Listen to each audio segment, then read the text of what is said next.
fa raha tsy amin'ny finoana dia tsy misy azo atao azoana sitraka aminy. Fa izay manantona an'Andriamanitra dia tsy maintsy mino fa misy izy sady mpamaly soa izay rehetra mazoto mitady azy. Hébreux 4:1-5. Omen'Andriamanitra fahasoavana be deaibe isika rehetra. Inona moa no atao hoe fahasoavana? Raha ny soratra masina no resahina, ny atao hoe fahasoavana dia tsotra ihany famonjena. Ilay zavatra hafa ankoatran'izay dia atao hoe fitahiana, na azo vola be, na azo arena be, na azo vady afa-panadinana, na azo toerana mony, fitahiana ireny. Fa ny fahasoavana, raha ny teolojian'ny Baiboly no resahantsika dia famonjena. Ka amin'ny alalan'ny famonjena dia tsy ho tratra ny famonjena tsy azo raha tsy misy ny fiovampo.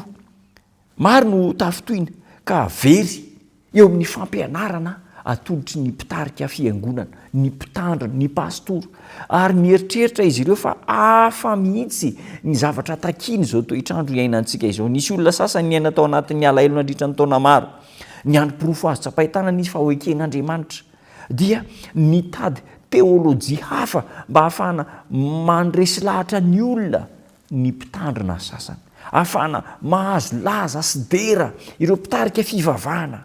Tsy izany no ilaina, fa ny fiovampo. Ny fiovampo dia tsy teoria be izay mandany andro aneho ny mahaisikasika sy ny talenta ananantsika sy ny fahaizana ny ratovina sy ireo fanandramana izay ny ainantsika. Ny ilaina ihany zany, za tsy miteny hoe tsy ilaina ny fanandramana, tsy ilaina ny talenta, tsy ilaina ny fahaizana, tsy ilaina ireo boky be deaibe izay ahafahantsika mahatakatra ny fitiavan'Andriamanitra. Ilaina ireny, fa ny atao hoe fiovampo dia tsotra. Ny fahafantarana fa mpanota isika, mila ny Kristy isika, ary mandray any Kristy ho mpamonjy ny tenantsika manokana, dia miova ny fiainantsika. Ny fiovampo dia vokatry ny fandraisana ny fanahy masina, ary ny fanahy masina no ampahafantatra antsika fa meloka isika noho ny fahotantsika, noho ny fiodinantsika, ary hitodika any amin'Andriamanitra isika.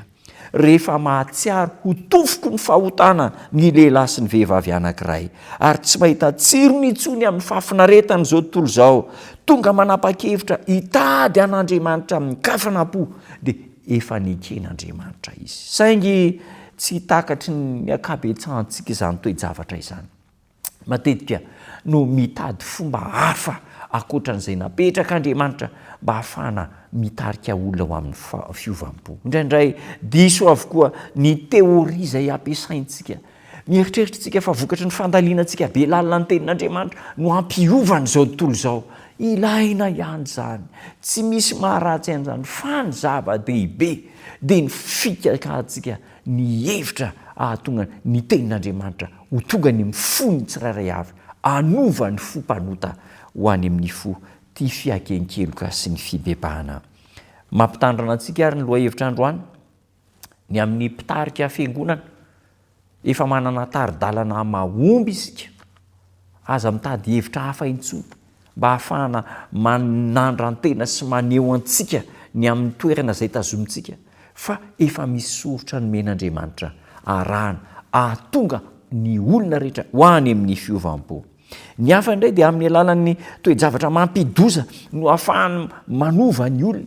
Indraindray dia fampitahorana, indraindray dia karazana fampitahorana, misy toe-javatra ratsy mitranga, mitandrema fa iny zavatra iny fomba ampiasain'Andriamanitra mba hanovanantsika. Mety ho marina ihany zany, fa ny tena tsara indrindra dia izao, ampafantaritsika ny olona rehetra fa mpanota mila famonjena izy. Ary amin'izay fotoana izay, rehefa mahafantatra fa mpanota ho very raha tsy miova, dia andray an'i Kristy ho mpamonjy ny tenany manokana, ary tonga ny famonjena ilay atao hoe fahasoavana. Ahoana zany ny ahafantarana ny tena hoe tenana niova fo ny olona anankiray? Hoy ny andininy ao amin'ny soratra masina, Matthieu 7:20, ny voany no ahafantaranareo ny azo. Rehefa nazotra ny tany amin'ny lalana tsy nety, dia mandray fanapahan-kevitra, mivily lalana, mandray fiaingana vaovao. Zao anefa tsy asa vita eo ny fanavaozana ny fo, fa asa mitohy isan'andro, ary finoana ireo teny fikasan'Andriamanitra izay nomen'Andriamanitra, ary hahatanteraka an'izany teny fikasana izany ao am-pontsika. Ny tena fahagagana dia tsy hoe ny marary sitrana, tsy hoe ny devoly afaka, tsy hoe ny toejavatra everintsika fa fahagagana ankehitriny, fa ny tena fahagagana dia ny fiovampo. Eny fa na dia eo anivon'ny kristianisma azy, ny maha-kristiana, dia ilaina ny fiovampo. Ka izao rehefa mandray an'i Kristy dia atoron'ny Kristy ianao ny lalana hitondrana ny fiainantsika. Amin'izay dia mandray ny fahasoavana, mandray ny famonjena isika. Raha tsy amin'ny finoana dia tsy misy atao azona sitraka aminy, fa izay manantona an'Andriamanitra dia tsy maintsy mino fa misy izy sady mpamaly soa izay rehetra mitady azy. Hebreo 1:15 ho tafatoetra amintsika sa ny afatra izany anovantsika hivavaka isika. Misotranao izay tombo tsara no ny afatra lehibe menao anay. Matetika diso lalana ny fieveranay fa ny fiovampo ankehitriny tompo, reseo lahatra ny amin'ny fahotana sy ny fahadisoana indrindra fa ny fahaverezanay raha tsy mitodika any aminao, ary omeo anay ny fo vaovao, ny fanahy vaovao, ongoty ety anatinay ny fo vato, fa omeo fo ny nofo izahay. Amin'ny anaranao Jesosy tompo. Amen.